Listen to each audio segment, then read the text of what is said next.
Remember to do that. Well, it is 7 p.m. All is well.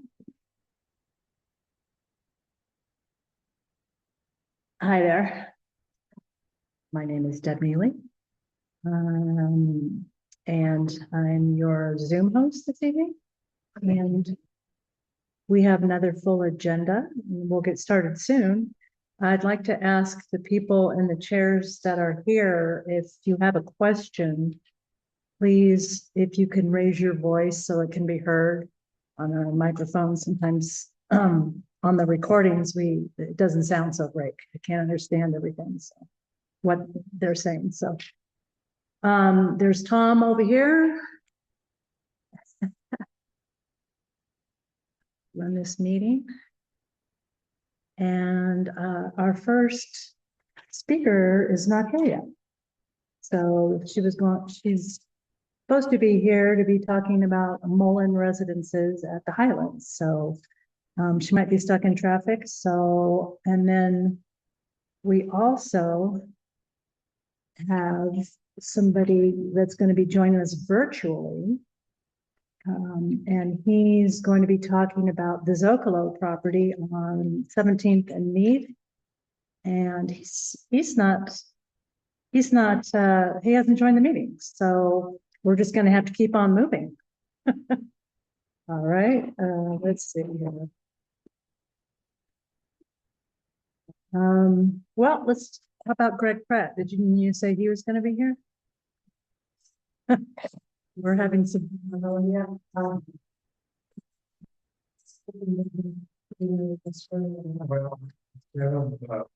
there's Tiffany.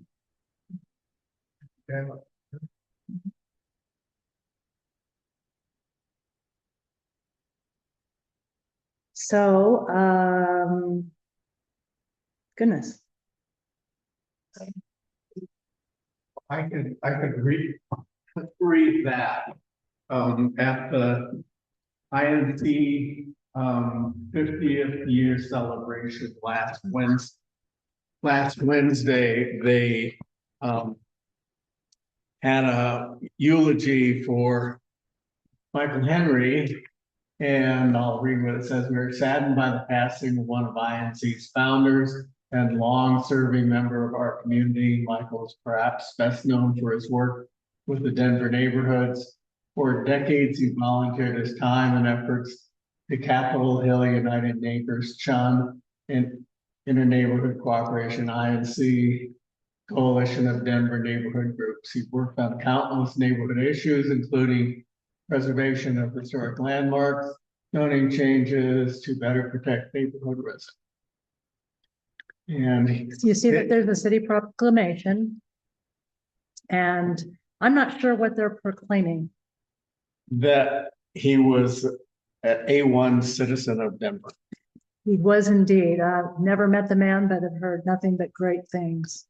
And he lived in that building at the north end of Cheeseman Park. And so he used the community room on the top floor to host the INC zoning committee meetings. And I had the most wonderful view. But it was always available to the zoning group for INC. Great.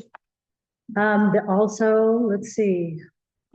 There's going to be a celebration of life at Horan and McConaty Funeral Service and Cremation on Friday, December 5th from 1 to 2 p.m.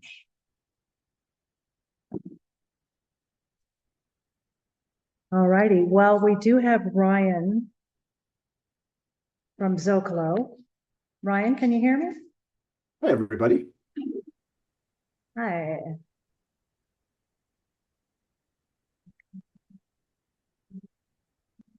I just made you a co-host. Oh, well, thank you very much. Thank you.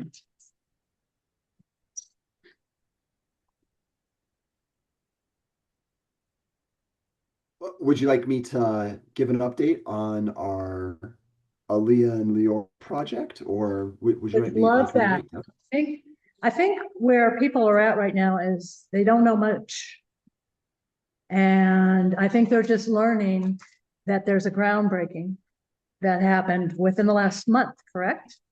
That's correct. If it's all right, I can share a site plan on my screen here and provide some context for the overall project here. Okay, and also your volume is really low. We can barely Oh, hear you. is that better if I get up close? That's much, much. Okay. You may miss my head. I'll turn my camera off and then I'll stand closer to my microphone here. Fab. All right, can you So guys see my I would just go from 101, you know what I mean? Just Yeah, whatever you feel like talking about. great. Can you all see my screen of the site plan here? Yeah. Yeah, All right, sounds good. All no, right. no, Oh, not no? yet, Greg. I mean, Ryan. Let's try. Yeah. That's not, yeah, that's my picture. All right. Success now? Mm. Wonder what's So going on. So you me on the Zoom call can see it, so it's something in your room. stop sharing just to see if that helps. Oh dear. Try it again here. This is interesting. Let's see. So it looks like, oh, guess what? Okay, we see you're starting to share. There we go. All right. Yay. Success. Yes. So here you see the site of the Sloan's Lake Medical Center. And we have the lake and 17th Avenue on the north, 16th on the A south. little louder, please. 16th Avenue on the south, and then Newton over here on the west, and Lowell here. Excuse me. We are redeveloping the existing surface parking lot and moving the surface parking for the hospital into the new parking garage, and that is what we've broken ground on in the last month. And then on the surface parking lot, this will be residential housing. This will be a 4-story, 60% to 100% area median income building. And this is a view of this building. Oh, now my computer's going slow. There we go. Can you talk a little louder? Yep. So this is a view of the 4-story building here. We're about 40 feet in the air, so not quite what you would be seeing as a pedestrian. Walking along Newton or 16th. You can see the parking garage in the background here at the intersection of 16th and Meade. And the parking garage right here, this will be completed in May and June of 2026. And once the parking garage is complete, that is when we'll then relocate the hospital parking to the garage and break ground first on the high-rise tower that is has 2 stories of below-grade parking for the tower. And then once we get back up and get the foundations backfilled, is when we will then begin work on the 4-story Light Tech building. And the tower, this is a very high resolution image, so it takes a little bit of time to process. It has a 4-story podium that will be bounding 17th and Newton. And what it will do is we'll give the same pedestrian experience as the Light Tech building on the south side of the site. And then the tower is pushed back anywhere from 50 to 75 feet from the face of the podium. There we go. So then here you'll see it's actually a 3-story. I'm sorry, not 4-story, but 4 stories and height, 40 feet tall. So this will have townhomes on the first floor, and then 2-story units, well, 1 story with a mezzanine above that, and then the large amenity deck. And then right back here where this glass is, this will be a new bar for the community, the residents, and the new development, which will be fronting the lake as well. And this is with a start date as soon as the garage is finished in June of 2026 and then completing in September of 2028.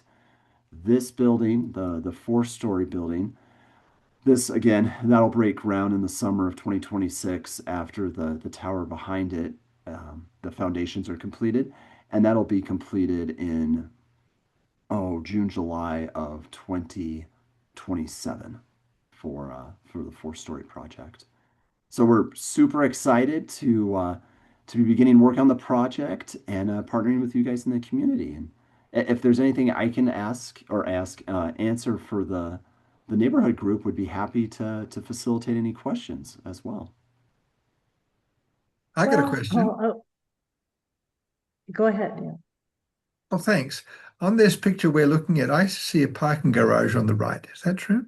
Yep, this is this parking garage here. Yeah. This is the parking structure right here. Oh, I see. Yep. I get it. Yep. Thank you. Yeah. Mhm. I have That's a not question. Yeah, go ahead. Okay, so this is Jennifer online. Hi, I thought it Jennifer. was going to be 5 stories. So can you speak a little bit to how that original plan of 5 stories became 4? I cannot. For what our zoning allows, it's a four-story building. So that is for this building, this is a four-story building. And then and then we're a three-story building, 40 feet in height for the larger building here. And then it's 11 stories for this portion and 16 stories for this portion.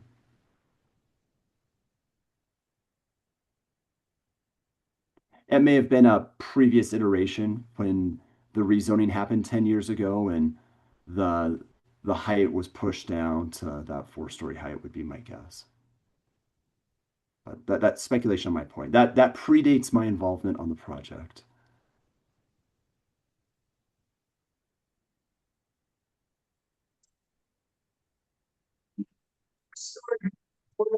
So I'm sorry, I wasn't listening.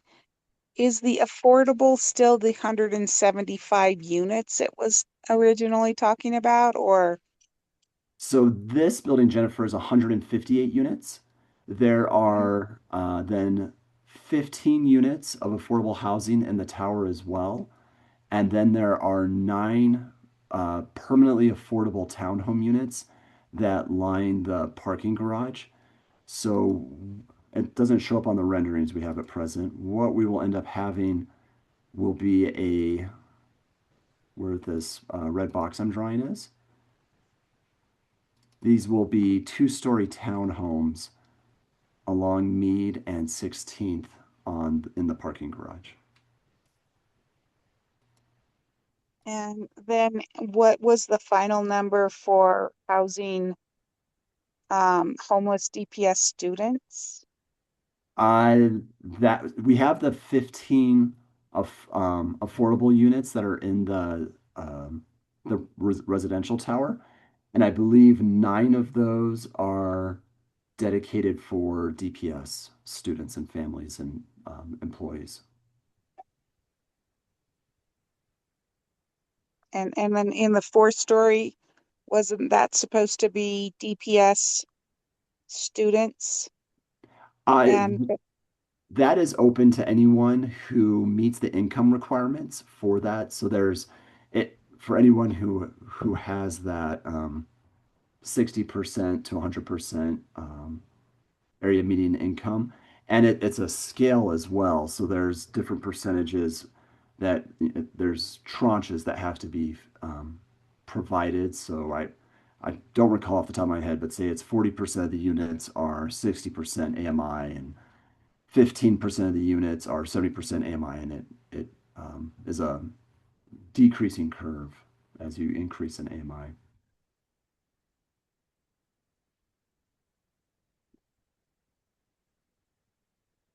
Linda, what was your question? Okay. So the first thing that's being built is the garage, correct? That's correct. Yep. The parking garage is being built first. And everything is fenced off right now. Is this because they're cleaning up the property? It is What is the fenced purpose off for it? for public protection, so it's a pretty large hole if you were to look over the fence, going anywhere from 20 feet deep on the north side to 6 to 7 feet deep on the south side. And then we're also replacing the main utility lines in Old Mead Street here. So there's an existing 6 foot brick storm sewer that's about 20 feet below grade that we're replacing as well. And so that it's really to keep people from falling in holes or anything like that for public protection. Okay, so it'll be staying like that the whole time, sounds like, or most of it Generally, anyway. throughout most of the course of construction until the building is um, temporarily protected or the cladding is up so that um, trespassers can't get in the building Right. ultimately. I We don't got want one more. anybody to get hurt. You mentioned there's a bar. Is that going to be the only Correct. retail space on the whole property? That is correct, yeah. Okay. And that is going And do you know in. what bar by chance? We do not yet. So our strategy is that we will find an operator to help curate and manage the bar, and then the property will be the bar owner. I see. Okay, that's interesting. Tom? So Ryan, I'm sorry to make you revisit this, but That's all right. sorry, Deb. Do you want to go ahead? Okay, so I'm gonna go ahead. So I like the idea. Are you saying the DPS students are in the 11-story high rise? Correct. Okay, so they're not in the what what Zocalo was calling it years ago was they aren't in what I understood was the 5-story. Uh, that's the 60% That's medium to correct. 100%. Yep. Those 4 stories, right? So you're mixing them, is what I'm saying. Is you don't have what we were calling pour doors back. That is correct. There is no pour door for this project. It is intermingled throughout all the buildings. Oh yeah, that's a win. That's, I think, what the neighbors wanted. And then last question, and I'll leave you alone, is what about Sure. green space? For public or private green space? It's for the, yeah, not public green space, private for the development. Yeah. So we have a courtyard within the 4 story building. And this is where we have picnic areas, pergolas, patios for the residents to come out, walking paths, gardens um, in this space. We have a small play area. It's not showing up on the rendering on this area over here. And then on the, probably it's best to, well, here, we'll go to this guy. So you can see on the tower, this is all an amenity deck. It's about an acre and a half of um, green roof, swimming pools, fitness lawn, yoga fitness lawn. We have on the south side a small, call it we refer to it as the meadow with walking and hiking trail, really a walking trail that goes through the meadow. And then on the 11th floor, there is another similar and programmed on the 4th floor roof. Um, More eating areas, dining areas, pergolas, gardens, and outdoor space on this 11th floor roof as well. And then on the rest of the site, Mead Street is a permanent public easement for the entire neighborhood. So this will have landscaping. It's a multimodal path to bring both pedestrians, bikes, scooters, things like that through. No vehicles for public transportation on Mead Street. And then this will also be with boulders and things like that as well through Mead Street. And then that will take, for the residents here south of the site, they'll have their direct access again to the lake and the park.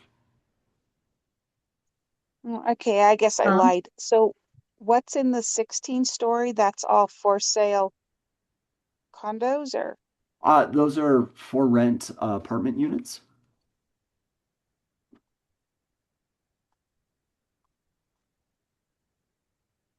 And was there any for sale condos? It excuse me. It was looking back in 2020, I'm sorry, 2015.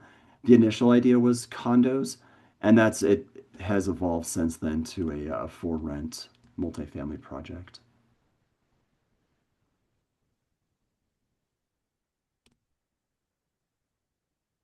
Tom?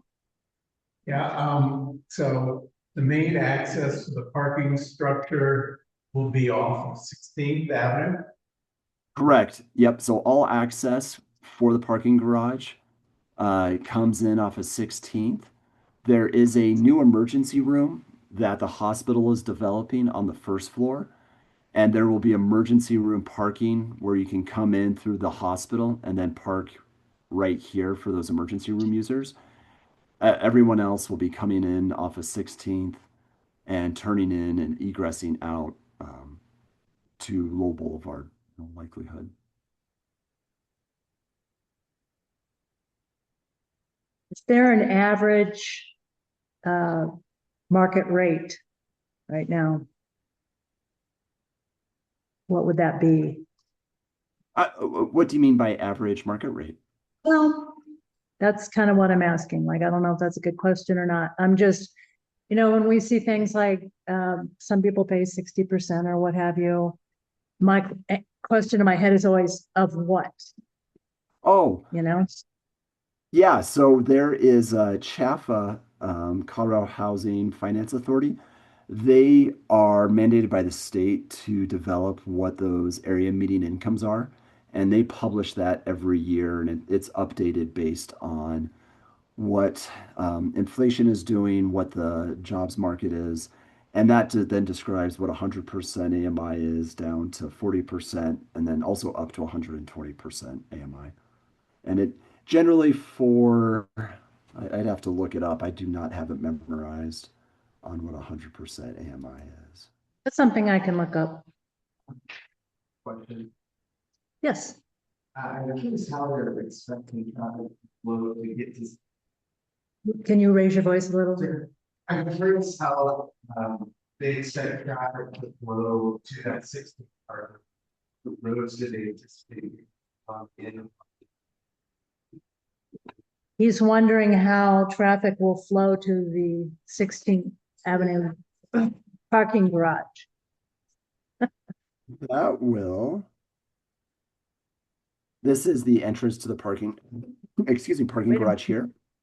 You've got So- something. Oh, there we go. That's better. Go ahead. Go ahead.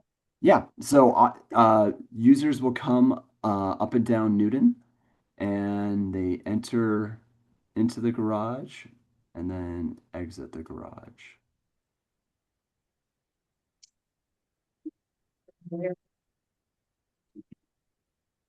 From where? So Newton will be the first right of way that they'll access, and then from there they'll either be going to 17th and going left or right, or then taking Newton all the way down to Colfax.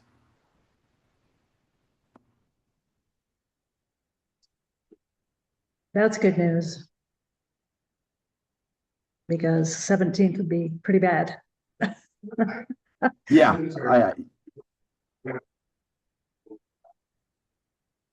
On Newton Street. So I don't know what's going on there. Oh, that's what I see. Yeah, that's what we're looking at on the screen. Okay. Yep. So these are the income He's limits looking at published my by CHFA. question. So it's anywhere from 98,000 to for a four-person household, 140,000 a year for 100% AMI. Say that again, please. I'm sorry. The income for Denver County ranges Uh-huh. from $98,100 a year for a one-person household to $140,100 a year for a 4-person household. Okay.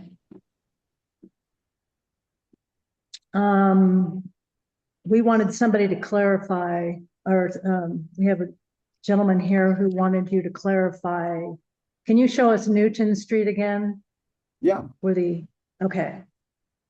Are you not seeing that? That's it. Yeah, that's it. And then traffic is gonna come in here through 17 and Colfax. I guess it's where they're probably, or, so that street's gonna.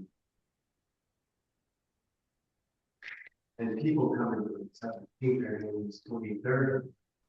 Gonna use somebody. Look, we need to talk. Trust me, I know. We have something going on here where our streets are already just packed. But that's in a whole nother story. Like I said, it's really good news that people don't drive in and out from 17th necessarily. Yeah, that was something we coordinated with the city, was Yeah. to add additional traffic.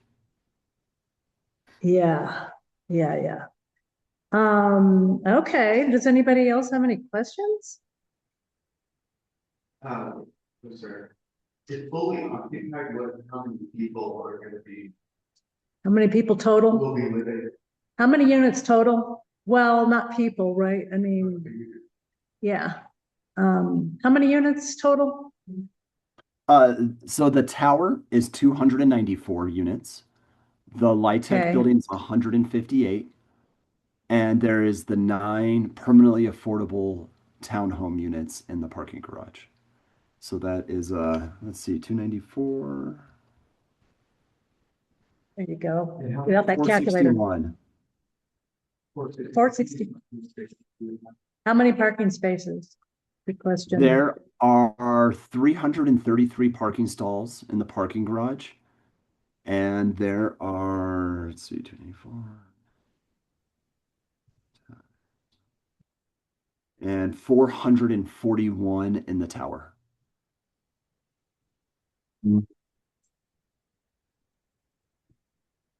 So Okay. the net add currently in the surface parking lot, there are, I think it's 231 parking stalls, and it's actually increased the parking count for the hospital by 20 or 30 stalls. And then for the residents of the affordable housing building, they'll be parking in this parking garage. And then all of the tower residents will be parking within the tower itself. Okay. All right, I can see why they're using both streets now. Okay. Great. Tom, were you going to ask another question? Oh, he answered one of my questions earlier when I saw fencing along the existing medical facility on 17, but it seems like they're working on a new emergency. That's correct. Yeah, yeah. Are they working on a new emergency room that you know of? I'm sorry, say it again. Are they working on a new emergency room for the medical center? Correct, they are. That is under construction now. And so there is the new emergency room. I think it's doing something like this on the first floor of the hospital. And that will have imaging as well as emergency services. Very good. I guess I have another question. When you were showing that, I guess I'll call it a matrices of the AMI. So the rent is projected to be, say, for an efficiency 2,400 a month for people who are at 100%. Is that true? Or That was is that? that's the maximum rent that can be charged if it is a tax credit project.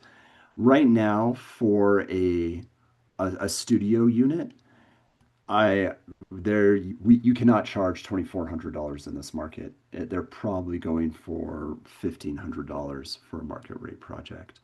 So that is while the CHAFA guidelines are a maximum, a threshold that you cannot exceed. Where the market actually is generally lower than what is being forecast. And then when you get down to the AMI level, lower AMI levels, those thresholds push lower so that you get all the way down to 20% of AMI. That studio is $490 a month max. Oh, great. Okay, so here's another thing. With the parking, I imagine it'll be paid parking. In What? the freestanding garage. Yes, just for any of the spaces. So the hospital, for their spaces, they manage that directly, and they for their patients and doctors, that it's free parking for them.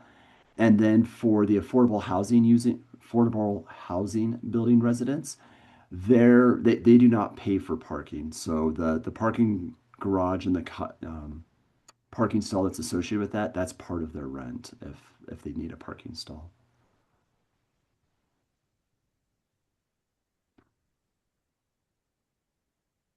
Right, better move on. We will be having David Zucker here next January for updates and to give us more information. But for tonight, we're very, very grateful to you for joining us for this presentation. So Yeah, my pleasure. And thank you guys for letting me join. It's nice to meet you all. yeah, right. Nice to meet you too. Take care. Thank you. Have a good evening. You too. Bye-bye. Let's see. Now, next we were going to have, there was somebody supposed to be here for Mullen Residences, that senior building that's being built, that's going to be built where the Sisters of the Poor property is. And she didn't show up. So what I do have,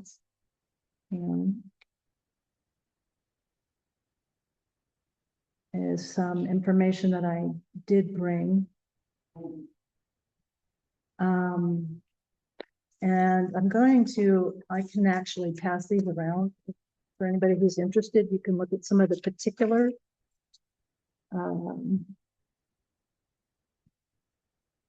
Here we go. This is blurry. Tom, this is weird. Huh. I don't know why these are blurry. So essentially, probably what we need to know is this is the expected opening is 2029. There's 1 bedrooms, 2 bedrooms, and 2 bedrooms, and you can kind of see, can you all see these ranges? So they're going to be taking, I guess they are right now, taking entrance fees. So to hold a space, so you can pick out whatever place you want to live in advance for, a mere 309 to 508,000, no, 678. So, yeah, it's not, I asked about affordable housing there. They said that they are paying the city rather in lieu of having the affordable housing. So that's their mindset.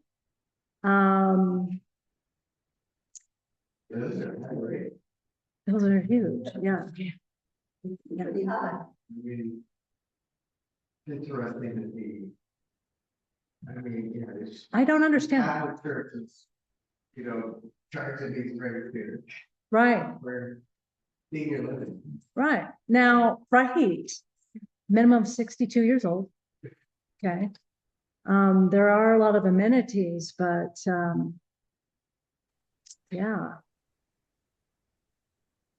So I know. Yeah, it's, So Deb, I Well, have a some of it question. is, some of it is assisted living. So you have a lot of different options. So, I have a couple questions here, Deb. So this is independent assisted living. So they pay whatever, their $300,000 or $400,000. And then that's Mhm. their rent. Is that true? yes, Okay. And yes. then did she mention, is there skilled nursing there? I would assume so. Because of the different levels. You don't think so? Okay, why are you saying this? But there's also assisted living. but assisted living, is somebody who comes from- I know how I can put this. At these rates, you would think so. And unfortunately, since the woman who is supposed to be here is not here, I can't answer these questions, and I'm Right. sorry. But it does say independent. Yes. Yeah, they have not real breakfast. Yeah.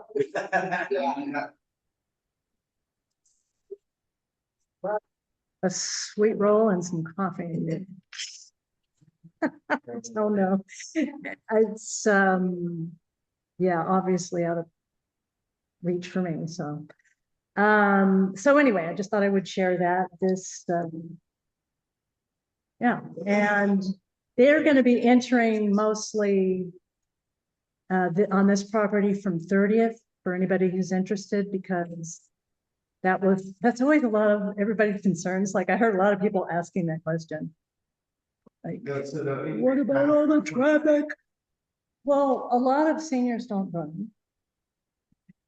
So, I mean, in my mind, I don't think it's gonna be a big deal, but we're kind of speculating at this. But it doesn't seem like they're planning on adding any new buildings. Adding any? No. You're gonna turn those. Well, no, this isn't, no. They're building, some of it's existing. And then they're gonna be building a lot of new. Oh, I'm sorry. I didn't understand your question. Okay. Yeah. So Yeah, when it's saying Old Main, that might be the existing buildings, is that? that's the existing one, correct. That's right. Yeah. So they're definitely building a lot of new ones. Well, it says independent living. And so that to me says there is no skilled nursing at this facility. It's So just you see there's assisted. Okay, take a look at this. Take a look at this. Now look at your screen. You see on the right? Independent living. Oh, assisted memory living, care. Oh, yeah. Huh. Well, there's under the other, what you first showed, it said independent living, and that was 3,000 to 5,000 for one bedroom. So this doesn't look like it has prices. I'm sure it's a lot more. Yeah, I mean, those were the only rates that they gave us was on that one. Which sheet is of paper. says independent living at the top. Right. So, right, I mean, it's gonna be all And then over the place with the costs. Right. Anything you add to it, giving meds, getting help to the bathroom, bathing, it's all going to be extra. Yep. So, Mhm. So that brings up, if anyone's been to these community meetings, is there any Medicaid? no, I asked that question. Nope. That Medicare and Medicaid don't pay for independent or assisted living. They only pay for skilled nursing. You got to have long-term health care to pay partial for any of these kind of places. Take it from me, I know from dealing with my dad and other people who go into these places, Medicare and Medicaid do not pay for these types of facilities. So, okay, now you kind of have an idea of what's happening over there. Yep. Okay. Moving right along. Greg Pratt, are you still here? I am. Hi, Greg. Hi. Thanks for having me. Sure. I'll just give a brief update of what's going on at Bienvenidos Food Bank, and probably no surprise to this group. These last few weeks have been very intense for us, particularly with all that was going on with the government shutdown, and particularly for those who weren't going to receive their SNAP benefits. Week before last, we saw almost a 35% increase of our highest historic number ever. So 2 weeks ago, we served more families than we have ever served in our history. And that's saying quite a bit since the last couple of years. We started breaking records and doubling the amount of people we served, primarily due to so many of the migrant families that came in during that time when, 40-some thousand Venezuelan families in particular came. So we really adjusted then, and that still didn't prepare us really for this one, because the number of families that I think were really panicking basically when they realized that their SNAP benefits were going to be non-existent, or they were on and off, and it really caused quite a bit of a panic for people that needed that. And so we saw these huge numbers. And so we ramped up again overnight just to kind of get that much food in. The great news is our community has reached out. Today we've received so much food from our community that we actually had to go to Leprino Foods and ask if we could use part of their warehouse that's next to our building to store some of that food temporarily, because so many people in our community have come out and donated food. So it was quite hectic, but it was also really great that we've got such great support from the community. Oh, absolutely. I guess part of it has to do with all the people that have moved here, correct? I mean, So reason it's yeah, again, historic- with so many of the migrant families that have come within the last couple of years, but we did start seeing a little bit of a decline in that, actually quite a significant decline in that recently. For all the good, bad, and in between, we certainly can't track all the families that have come to us, but we do know that some families have settled in and gotten jobs and homes, and that's great. But we also know that other families have just moved on to other parts of the city or other parts of the country. We can only assume that, maybe there's some families that have been deported or just afraid to come out as well. So that's kind of impacted some of our families as well. Obviously, those who don't come out, we really can't, we don't really know why they are not there, but we do have noticed a little bit of a difference in that as well.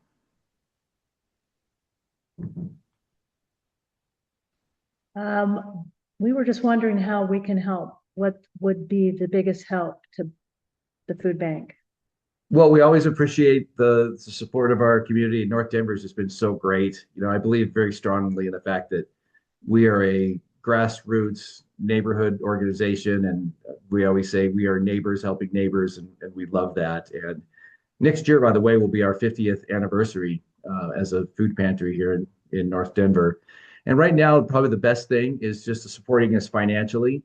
It's Colorado Gives Day, which actually, even though Colorado Gives Day is technically on December 9th, any donations that come in financially since November 1st through December 9th there'll be incentive money through the Colorado Gives Day program.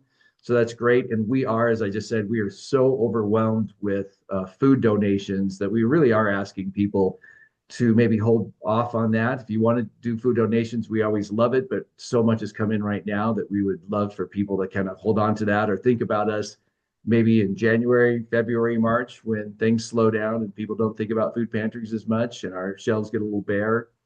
That would be a great help.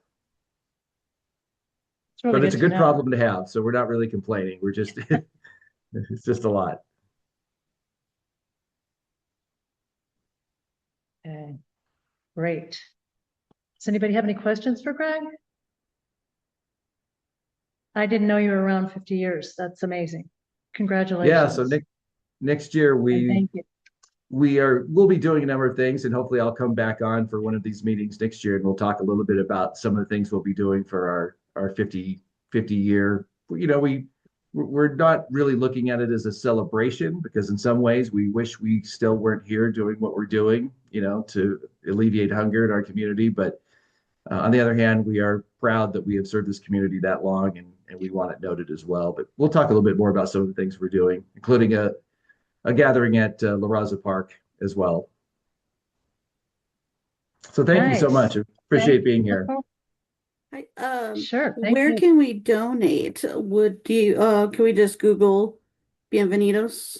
Yeah, bienvenidosfoodbank.org is our website. There's a link there if you want to donate online. There's also information if you want to, you know, give by check or anything like that. And if you do want to donate food, there's a lot of information in there too about kind of our most needed items as well. So again, even though we're dealing with a lot, we still really appreciate it. So thank you. Thank you. Thanks, Greg.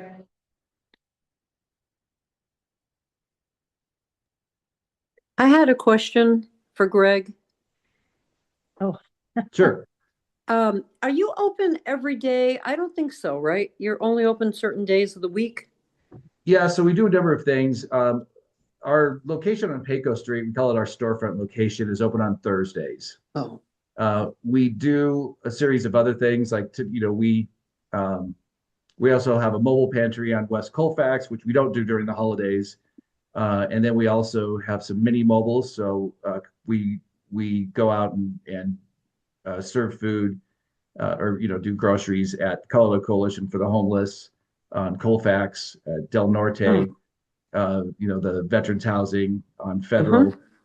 And then we also do home delivery to homebound folks. And then we have been working with some of the local schools. So today we dropped off 40 Thanksgiving baskets at Brown Elementary School. We did 60 additional boxes at Colorado Coalition today as well. And we support the North High School Pantry, as well as some, a number of other smaller kind of programs around too. So that's kind of how we operate. But Thursdays are our main day for drop-ins. Okay. Thank you. That's great. Yeah. And just one thing I just might note too is that separates us a little bit. A lot of pantries have been moving to a reservation basis, and we still do drop-ins, and we're focusing on that. And why that's important is that particularly when SNAP benefits were cut off, that was really sudden for a lot of people. Oh, God. And if you're trying to do a reservation, and there's some reservations out there that you have to wait 4 to 6 weeks just to be able to get in, we feel like we're going to try to open our doors and just be there for anyone that's needing to get it. And this is a really great case of that, and that's why our line was so long. And so far during this whole SNAP crisis, we didn't turn down one single family, and so our numbers huge. So kind of a distinction that I like to say that we're proud of, even though it's really a hard thing to deal with. But that's kind of why we do the drop-ins on Thursday. Wow. Did you know that there is a Family Star on Friday afternoons? They have a food bank set up for their parents. Yes. Okay. Yeah. Are you involved with that at all? No, we have done some things with them. It's been quite a while, but no, I'm familiar with them, and I think it's a great program that they do, particularly for their Family Star families. Yeah. Okay. All right. Great. Thank you. I give to Bienvenidos every Colorado Gives Day. Thank you. We appreciate that. Awesome, Cindy. Good question. All right. Guess we will move on. We have Alessandra here. Alessandra, let me. Oh, you're not logged in yet, are you? How are you?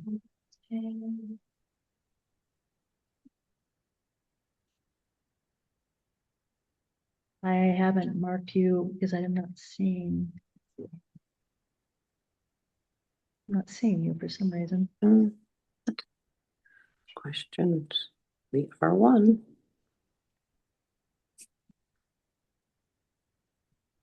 By golly, there you are.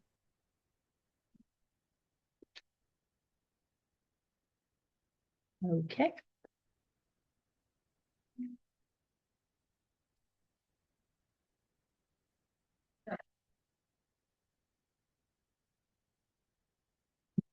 It's okay. Let's see.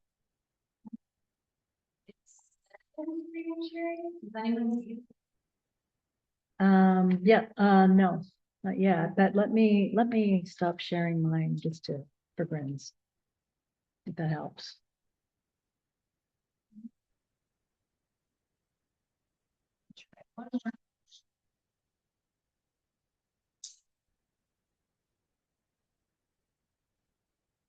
There it is. There it is. Excellent. Okay, let's see.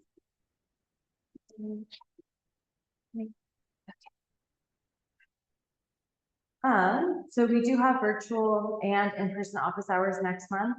That's going to be Friday, December 5th and Friday, December 19th from 11 till 1. You can sign up using that link. We have R&O reform. So Councilwoman Gonzalez Gutierrez and Councilman Cashman are leading an effort to reshape R&Os. They do have a session coming up Thursday, November 20th from 6 to 7:30. And that's going to be on Zoom. If you're not able to make it, you can email Noelia at radioninc.org. Tennyson First Friday Art Walk, only one more left. That's December 5th. Leaf Drop, that is running until the 21st of November. So we're entering our final days of that. And if you click those links, it'll take you to the Google map so you can see where they are in relation to you. Parks and Rec membership. So now through November 30th, you can get 35% off your rec membership. And that's for your neighborhood, local, or regional centers. Holiday luncheon bingo. If you are over 50 and you would like to participate in the luncheon bingo at Osgood Rec Center, please sign up in person before December 1st. It's free with a $10 toy donation. And that is going to be December 6th from 10:30 till 2. There's health insurance open enrollment. Connect for Colorado can help you enroll in private health insurance. I have the dates that are important to that on this slide. Restaurant liaison project. So if you know a restaurateur or operator who wants to give feedback on how restaurants run in Denver, please direct them to take this restaurant survey portal. I talked about it last month, but again, Denver Water has let us know that there are scammers pretending to be Denver Water workers. They will never request to gain access to your premise under false pretenses or request cash payments. If they say we need to test the lead pipes, they don't. They will send a kit to you to test those pipes. A person will never go to your home to test the lead pipes. If you Denver Snow Angels went over this last month, but I know it hasn't snowed yet. So fingers crossed that happens soon. I know we're in a record-breaking season. Hopefully any day now, but if you'd like to sign up, please do so. You can email, you can visit the website, or you can call to be a snow angel or receive the services of a snow angel. Solid waste changes. So again, it's changing from 7 a.m. to 6 a.m. You can set your carts out the night before for collection. For Thanksgiving, they will not collect compost or recycling. You can check this link to find more details about their schedule. For trash, they will collect 1 day delayed for Thanksgiving Day. I looked online and our schedule said we're usually Thursday, and it said they were collecting on Wednesday, which I thought was odd. They're collecting 1 day early, Which I thought was weird. It might be, I'm not sure, because I haven't seen that information yet, that the city's on furlough on Friday. So maybe if it was Thursday, they're gonna get too early. Mm. Yeah, because it's usually. Yeah. The city recently, and I'm surprised it even took this long, truly, created a one-stop shop where you can sign up for zoning, business license, event alerts, newsletters, all on this one platform. So before you used to have to go to Parks and Rec webpage, Dottie webpage, Economic and Development webpage, etc. Now, if you use this link, you can scroll through all of the places you want alerts from. So it's really cut out a lot of work on the front end for all of you. So just some evergreen, you have 3 council members at any time, Councilwoman Sandoval, Councilwoman Parody, and Councilwoman Gonzalez Gutierrez. Legislative initiatives did a lot of proclamations this last month. So those are always very touching. There's often lots of really great stories behind those proclamations. If you're not already signed up for our newsletter, please sign up. You can scan that QR code. It'll take you right to the sign up page. And I know everyone here is already signed up, right? Yeah. So that's great. Hello, yeah. Hello. So really excited that you get our content regularly.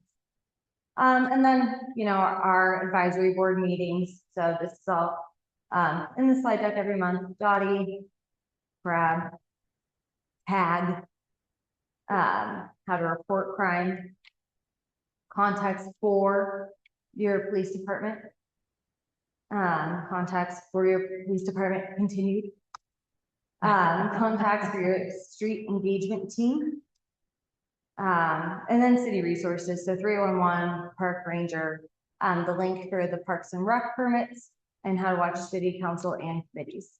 And then just ways to connect with us other than me coming out to all of you lovely people each month. You can send us an email, you can call us, and you can sign up for our newsletters, office hours, etc. Does anybody have any questions?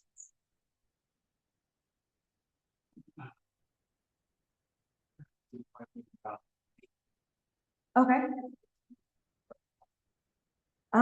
So I haven't talked about it. The mayor's or a representative from the mayor's office was here last month. And they had more in-depth information. I can try and answer some questions. I'm just a little confused exactly what the money for Sloan say is allocated for. Okay. The $50 million. Mhm. No, 5 Five. million, 5 million. Okay, but with, so was there money for like restoring the health of the lake? Let me pull up the page for that because there were a lot of projects. I don't remember the details of each and every one. Originally, they were asking for some 120. What were we actually having? So And so what is that money for? Funny you should ask. That's being decided, but it's environmental remediations. Okay. So obviously that's not nearly enough money to cover all the issues. Right. And there were 8 big recommendations, right? So the money was just awarded, obviously, because of the vote. And so now the committee has to get back together and decide on what they're going to do first. And all. It sounds like this money flows, like it's kind of not really clearly defined. And so we need to as a group decide how we're going to spend. Because I think it's just vague money that's been allocated to our project. Yeah. And I think they're talking about dredging the lake, which I think is, you know, a cool cause, but I think we could use that money in a better way. This money would not go for dredging. Okay, so, but we don't know where it's. it's, well, the way it was presented, right before the bond vote and everything, wasn't it, that all of these inlets where all the water's coming in to the lake, everything's in sediment and we're gonna increase this, and so they were going to have put filters or something? 4 bays. 4 bays. 4 bays. To, So they're gonna put filters for $5 million.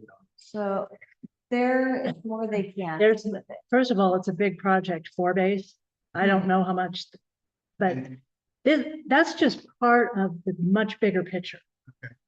And so all these things have to be decided. There's like 16, and I don't know if I'm right about this, Steve Downs, 16 different entities on this Sloan Lake Park Foundation group that's deciding And I would like for all them these to be- things. They do come right. Yeah, they do, Part-time, yeah. especially when we ask them to. Mhm. Kurt said he would perhaps stop by. I just want to give you a little bit of information about what he told me, because I did reach out to him. Because I'm curious what. Yes. All right. Well, first of all, these things, anytime you've got, this is my observation, bonds involved, these things don't happen fast. Right, The- and, there was an article in the Denver Post that says even if you're allocating money, still that's how it works, because the city, will just sit on that money forever. So So we do have to spend bonds in a certain amount of time. Yeah. We're not allowed to sit on that money. It must be spent for what but is. then that money could easily allocate to the project. We don't come up with the project that we feel, right? Like another project, like Colfax is going over budget, so they pulled 2 million from us to fill their gap. Unless we stay on top of it.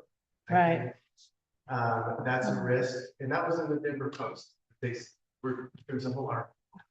I haven't read that article. I know Councilwoman Sandoval is on the bond executive committee, and she was a huge advocate and proponent for these. Right. And she did a great job. Yeah. And, but I think I'm just curious, because it hasn't been super clear, what we're doing in Sloan. Like, Right. Because it hasn't been I decided. can do some big things with that. Ideas of filters doesn't excite me. None of this is gonna be exciting. This is all just. We could make it. I'm curious. I mean, I think you can do like a lot of landscaping. That's part of it. So it says on the Vibrant Bond page, bank stabilization, erosion repair, landscape transformation, wetland habitat, green stormwater infrastructure, and or potential Now I for can see more or of that. similar interventions. Okay. So Sounds a lot. yes, Okay. yeah, so that's what that 5 million would go to. Okay. We need more money for Sloan's Lake. And who's gonna be, That would fall, I think, under Parks and Rec. I think it would be nice for us to have input on this Hmm, and like the landscaping that they're looking at. hmm. Because I think, which might have a place. Yeah, I can ask if there's a way to weigh in. I know all of the meetings are public for the bond executive committee. You can absolutely feel free to email our office. Councilwoman Sandoval does see all those emails. Sloan's Lake Park Foundation, which sounds like there's a member online. Is that what you're? There's a number. Like an R&M. No, No. they are a foundation that is specifically dedicated to the health of Sloan's Lake Park and the lake itself. So they are orchestrating several meetings with different municipalities and different districts that are all involved. So they meet with Edgewater, Wheat Ridge, the floodplain district. And they are doing, they're applying for grants and looking at ways to fund it basically privately outside of the city, because the city only has so many dollars. Like we've been talking about. So they're taking on a huge lift of trying to fill the gaps where the city can't. But they do come, I would say 5-ish times a year out of At least. So we've been covering this whole thing for a long time. We had somebody come talk about all the environmental remediations that were recommended Yeah. and had Denver these Parks beautiful and Rec has graphics. come and- before to show Yeah. what those look like. I'm sure it's in the archives somewhere from. Oh, the yeah. meetings. And, I was thinking my. Her post and okay, sometimes the newsletter, but then it's just kind of in a vague, someone's like budget. yeah. So just curious. Okay, just so you know, there's a PDF with those remediations and full, like really in depth. And it's easy to read. It's not like all this boring stuff. And I'm already gonna email Amy with that. I can email you that too. It's a PDF of these 8. It's very interesting. And if you'd like to Yeah. email our office, we can also send you information that we have. Just takes a little bit longer than typing up here in 2 minutes, but we do have a lot of information on Sloan Central Park. And I'm sure if you email to Keith, right, with Sloan Central Park Always, Foundation. always. Yep. He's very responsive, and here was his statement. He's not sure how the process is going to work for getting the money from Parks and Rec to start to allocate the money for these projects. He doesn't think that that's something that will be open to community meetings. Now that's maybe something that's negotiable. We'll see. I can talk to him about that. I think it means more like public input. It's open Yeah. to community. If that makes sense. Well, okay. So. I'll have to get it clarified. Yeah, that's interesting. Yeah, and then he said they will be lobbying, Sloan Lake Park Foundation will be lobbying Jolan Clark, the head of DPR, Yeah. and others to address the long-term health of the lake. Yeah. As soon as he hears anything, he will share it with I think us. you should post the work. He has- Thank you, we've been working on it. Okay, cool. All right, this way. I just consider. Yeah, Kurt is great, and we need each other. What? We need them and they need us. Yeah. Yeah. Well, yeah, it makes this event and people did a great job. Yeah. What are they gonna do at that children's center? Denver? What, didn't I get a word? The Tennyson No, Children's. it's federal. It's like on 21st and federal. Yeah, then we start. Yeah. I thought it's received money from the person. So child advocacy. Right. And it was about like Denver's Children Advocacy Center. They got 10 million. 10 million more. They got 10 million. But what are they gonna do?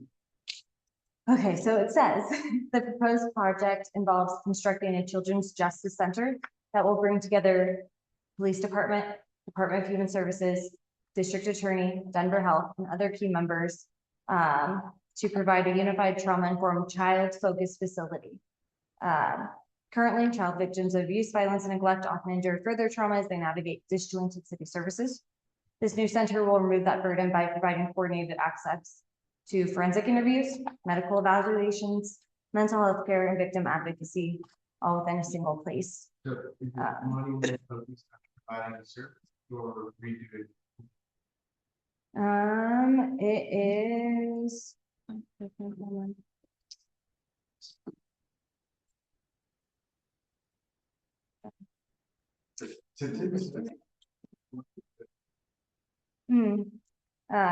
Expected that bond funding will only be a portion of the total project capital stack. So I would have to check more.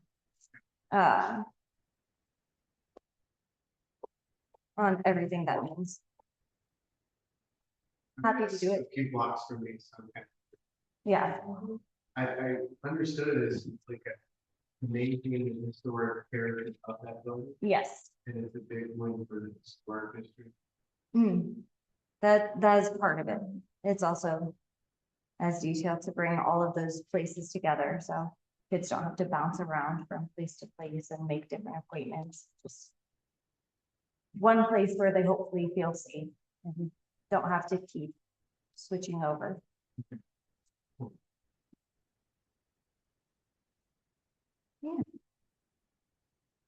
All right, any other questions?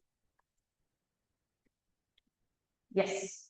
What's with the tennis courts on 26th? Is that the asbestos remediation? I believe so. I think I talked about that last month. Yeah, I have to find the slide for that, but I believe that was tennis court, yeah, for the asbestos remediation. Hopefully they'll wrap that up soon. I know it's a little late for tennis. Maybe not though, because that hasn't snowed. Yeah. Yeah, that will be next spring, theoretically. Theoretically. Starting to work back, in other words. So. But the abatement wasn't nearly as bad at Sloan's Lake as it was. There wasn't as much asbestos at Sloan's Lake, the north part, the north tennis courts and basketball courts, as there was on the south side. Remember how long that took? It was an ordeal. Okay, but That took a long time. They had it fenced off for months, and this one went really fast. So that's good. Yes.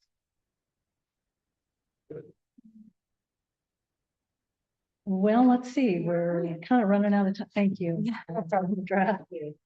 breakfast. Oh, The breakfast, right? We have a. Let's see. Here, yeah, go ahead, Tom. There are pictures from the 13th annual Veterans Day breakfast that Salt Lake Citizens Group has put on at the Del Norte Veterans Apartments. We served whole wheat pancakes and whole wheat blueberry pancakes and bacon and orange juice and coffee. And there was a fruit plate. You can see it there in that one picture.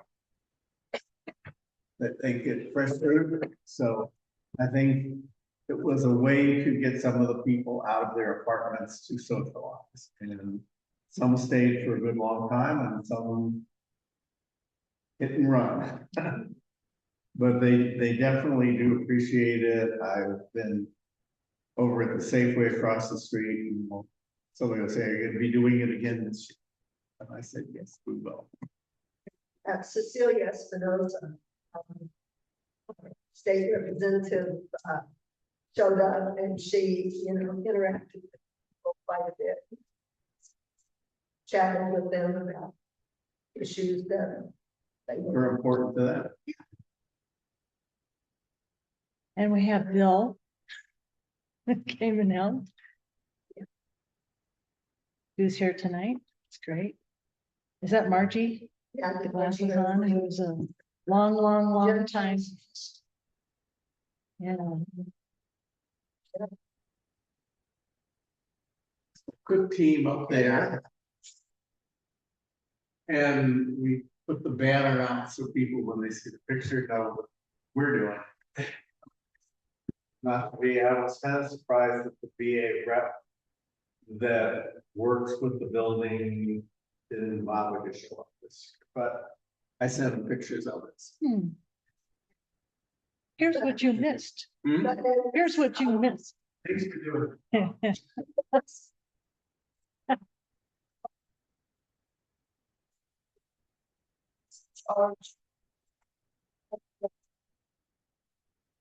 Their Donna had a major role when the building first opened. And she was the resident manager. But then after her husband died, and then some new management came in, they kind of demoted her, and she didn't have as much input, and things kind of went downhill as far as the maintenance of the building. But she, For like the security cameras were kind of important things like. so now they have new management and Donna's coming back in charge, which is really good. She does a good job. And she loves us. for good reason. Okay, so I had some updates to share and I'm gonna race through them because we are definitely running out of time. There's going to be a water main, there's water main work starting on Sheridan from 17 through 29. And that's gonna be a long project. It's gonna be happening in the evenings. And it's gonna take several months. But the good news is, this part I don't understand. It sounds like they're gonna seal up the project and then in time for open everything up during the day. Because they couldn't possibly do that to Sheridan, right? During the day? No way.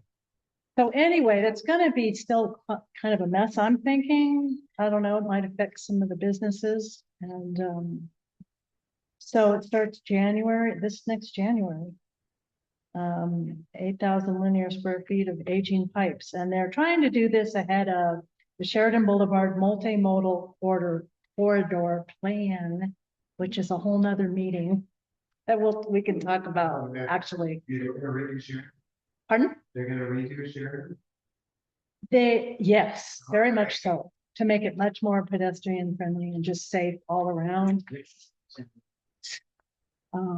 Yeah, and actually there's going to be a hawk light even installed. So there's really, I think we should do a whole meeting on this.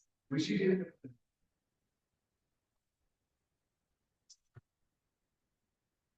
Yeah.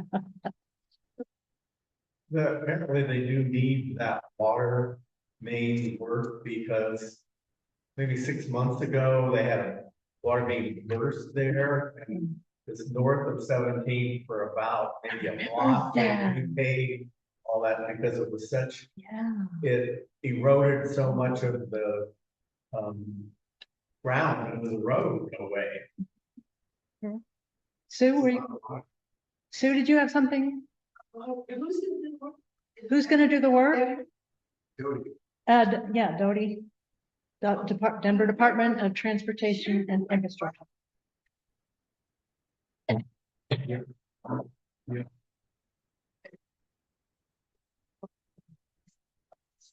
Well, that's maybe Denver water. Denver water is not needed with the city and county of Denver. Yeah, it just says here, Denver Department of Transportation and Regional Department District. So anyway, stay tuned for that. And just speaking of danger I just wanted to run over this real quickly. Because last meeting we had talked about, I was having a hard time finding information on a couple of fatalities. One was 26 in Federal, one was 17 in Sheridan. Howard Rada spoke up and talked about a meeting that involved, well, it was a meeting at 17th and Sheridan and 26th and Federal with some different city agencies to talk about what happened.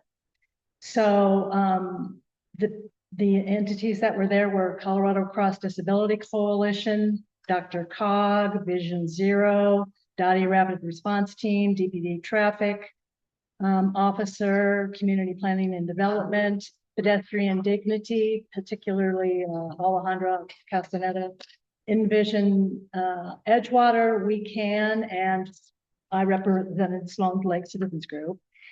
And what we found out there was a fatality on September 20th at 9:58 p.m.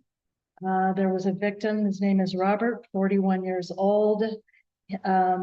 He was crossing west to east on Sheridan. And when he got to the northbound lanes, he was hit by somebody coming down the hill. And he was going 10 miles an hour over the speed limit. He was deceased at the scene. He was wearing all black. And if you've been down that hill at night, it's very dark. So wearing all black, not good. He was homeless though also. The BMW driver did stop at this. The driver had a green light. And so that was the story there. the group all chimed in about the issues with 17 and Sheridan. It's very dangerous. I hate crossing that intersection. And so everybody chimed in about their stories, right? It was really eye-opening. And then I just wanted to say that then I went over to the 26th and Federal meeting. There were fewer people there. But on 1 week after this accident, less than a week, on September 26th at 10:12 p.m., victim's name was Ryan, 48 years old, walking his bicycle across the intersection from the east side of the intersection to the west. So walking towards 7-Eleven. He was hit in the northbound lane. The driver was going 60 miles an hour. The body landed, this is the worst part, you guys. The body landed in the southbound lanes and was hit again. He was hit again, obviously died, and the driver who hit him originally took off. The driver in the southbound lane that hit him again did stop. So 7-Eleven, okay, the fire station has a camera, but they're pointing at the fire station. Okay. So to protect the property, I guess, I don't know, to monitor what's going on. I don't know. I thought that was interesting. But the 7-Eleven did have a camera. It was a dark SUV. They still haven't found this person. A dark colored SUV, and let's see. Yeah. And there is a halo camera there, but no flock camera. So there, at both of those intersections, there's no flock camera, and there's a halo camera, which I don't know if that helped, and it didn't sound like that helped that much. So I just thought I would update you on those. That's what I learned, and it was nice to be able to give some information and names to people, you know, humanizing it more, and you know, just find out what's going on and be hyper aware of these people who aren't paying attention.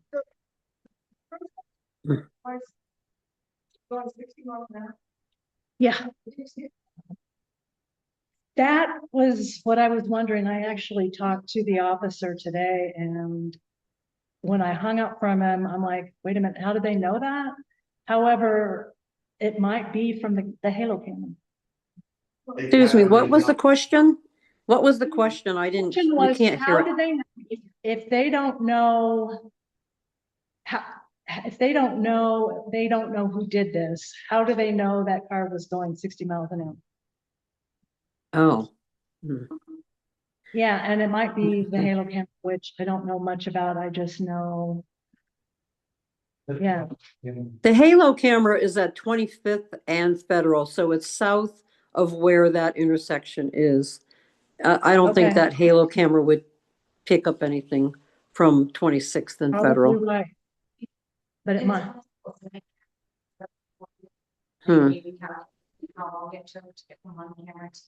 Good guess. Thank you. Yeah, I should have. I didn't want to call him and bug him some more because it was so nice and generous with his time.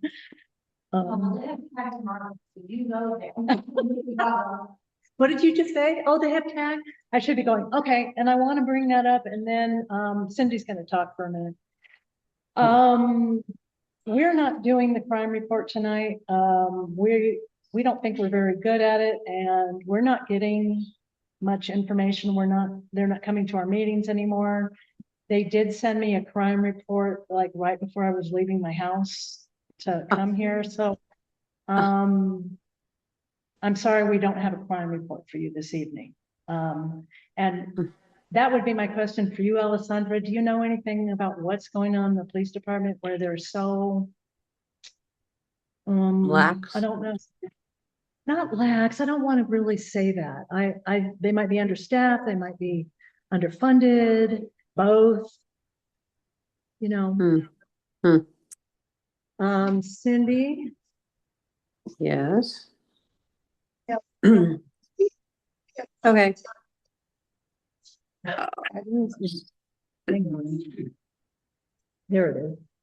Cindy, want to talk about our joint happy hour?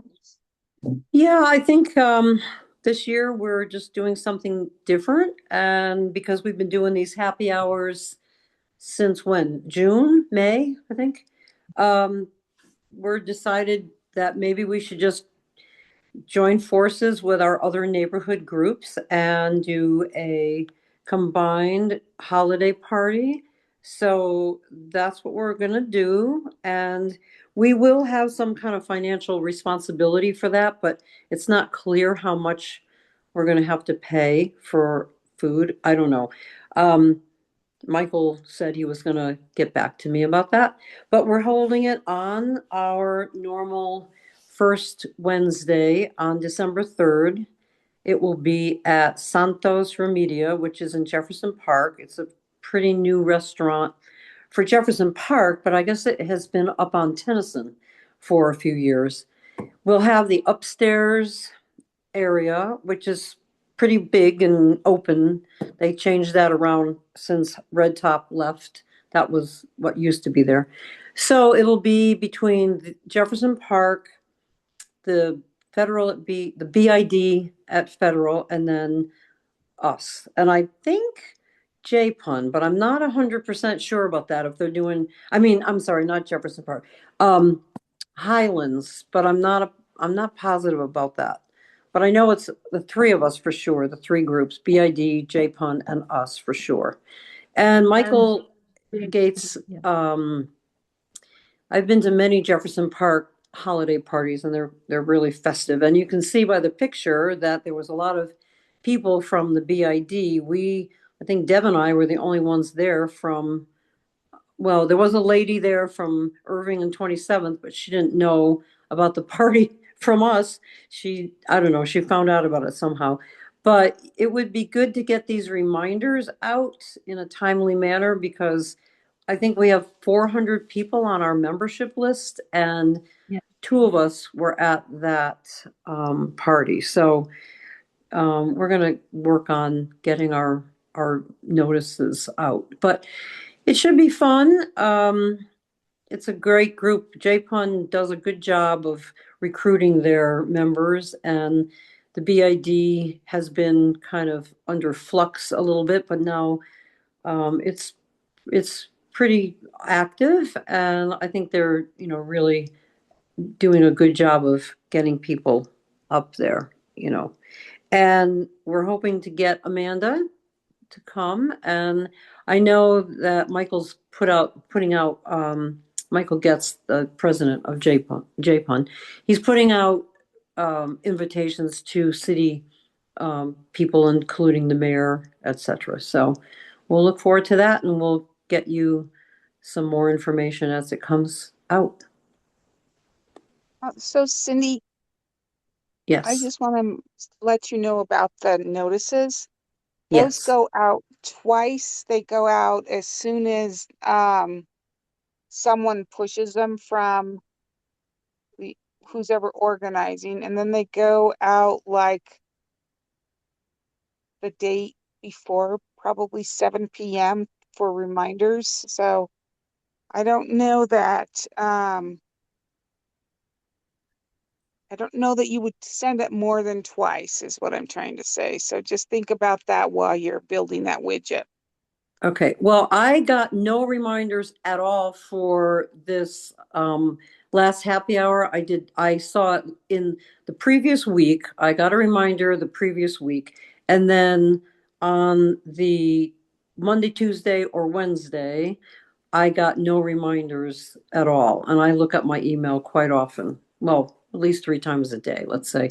So I didn't get any reminders, and I got lots of reminders for this meeting for tonight, and I think that's great. I mean, I get reminders for like my nails. When I go to get my nails done, I get like 4 reminders, between emails and text. So we really need to get on it so that we can kind of bug people. I mean, you don't want to bug them, but we have to be more present. And I don't know why the reminders are different for this meeting rather than our social events, but we do need to get more reminders for social events. So that's what I'm saying. They aren't different. 2 reminders a main email goes out and a reminder goes out. Let's So, talk about it yeah. offline, okay? Yeah. Can we do that? Yep. Okay, Yep. we need to keep moving here. I just Yep, wanted to briefly definitely. mention, Cindy wasn't here, so I'm talking about this. We had a wonderful, intimate happy hour at Greg's Kitchen. And Oh, yeah. Greg stood on his head to give us food because 2 of his cooks didn't show up, and it was he was so amazing. I'm so impressed. I say go to Greg's. He's great. We should do another one in the spring. We have to Let's go do back it. there. Yeah. Yeah, Should that go was back a lot of there. fun. And then Yeah. you mentioned the holiday party. So Well- I think we won't be having a December meeting per se. Right. Right. We're having a holiday party on the December 3rd in lieu of that. Right. Okay. And, but to keep you posted about updates and information via Email. Email. Yeah. MailChimp. Great. What will be served there at the holiday party? You know, will they have like certain appetizers or certain things, or you know, just order things? Let's send out a reminder and have that information on hand. I know that there is something planned. It's been a little bit in flux. So we can definitely send out a reminder and give all the information everybody needs. But it's a blast over there, and I'm looking forward to the holiday party too. That's going to be fun. And checking out a new restaurant. And so, and I was going to talk about Merit House, but I'll do it next time. Yeah. Uh-huh. I still get it slide. Building on 23rd of business. Oh, yeah. Oh, I can quickly talk about this. Yes. You guys, I noticed that the lease sign went down. They were asking $7,500 a month. I wonder why it didn't renew. Anyway, so I called the actual person who was leasing it, and he said that ownership has decided to proceed with their plans for the site. Thank you. Oh, wouldn't we like to know? Because when you cross the street, it's frustrating. Yes. Wow. Couldn't agree more. And it doesn't fit in with the historic buildings that surround. And that was a very frustrating zoning Yeah. that I think it's. I'm going to do everything in my power. Concerned about this. Okay. So the other. Me too. The other Yeah. thing is, so there's a store on 23rd in Bethel called Petunias. Yes. It's a bakery. And I think that they are being kicked out. I heard that, and then I actually tried to stop by. They were closed, and I talked to one of the residents who live in that right next door to them, and he said they're going back and forth into some kind of negotiations. Petunias. When did I talk to him? Yesterday. I know they posted on Instagram 2 days ago. They said that they were going to be rebuilding. Okay, thank you. Thank you. So it is. So, okay. Maybe That's really helpful. So I think it'd also be helpful to know Thank what the landlord is looking at doing the Petunias. I heard a rumor. Okay. I'll tell you what I know. A woman who was here last time, her daughter works there. And so she told me that the person who bought the building wants to open her own bakery. Now, whether that's true or not, this is, we'll see.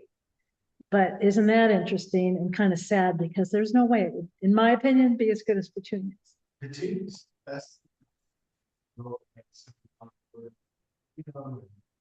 maybe that was the one. But No, I believe it was. I love that they're on Instagram. I miss social media more often. no, Yeah, that doesn't help. it's gonna be on the spot.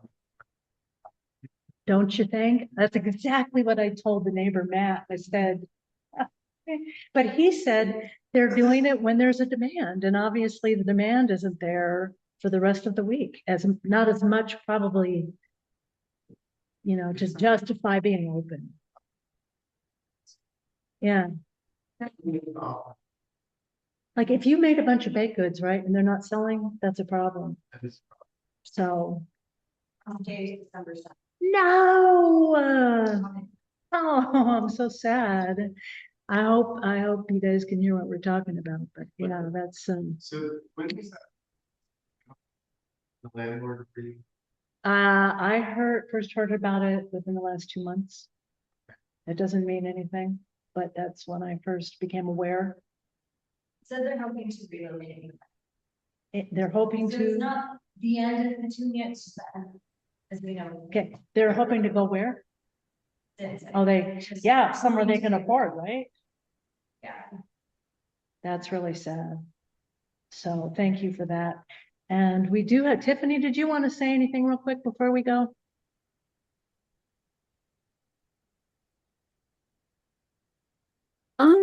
Sure, I guess I can do a quick intro. I work for Okay. the Rodolfo Corky Gonzalez Library down off of Irving, so pretty close to you guys. And I'm here to kind of keep up with what's going on in the neighborhood, and if any library services seem to pertain, I can bring those up. And if anyone has any questions about what the library does, I'm here for that too. Awesome. I love that library.